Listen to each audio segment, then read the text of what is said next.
Saglit lang. Sabi, tuturuan ako na ito mag-Bisaya eh. Ito. Sabi na ito, tuturuan ako. Ano, tuturo mo sa akin, oy? Jun!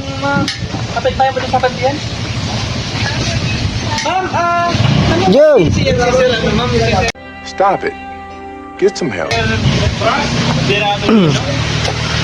Sabi mo, tuturuan mo ako. Ano yung tuturo mo? Tuturuan ko ito ng